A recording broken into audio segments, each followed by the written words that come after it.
Hello everyone, in this video I'm going to show you how you can change your video into black and white color so easily in CapCut PC. So first you can go to media and import your videos or photos that you want to edit. So for instance, I'm going to select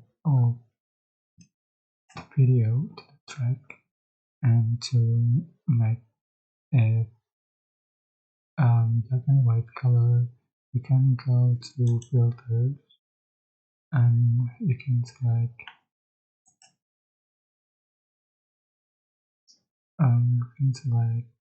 and mono, or just like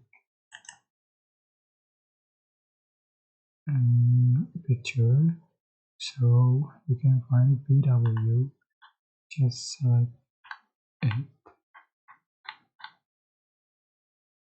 You can select BW1 or BW2 or 3. So for example, I'm going to select W1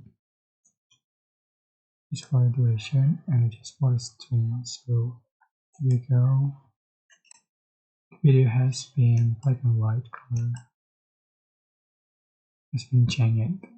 I hope this tutorial was helpful for you. Don't forget to like, comment, share, and also subscribe. Thank you so much for watching.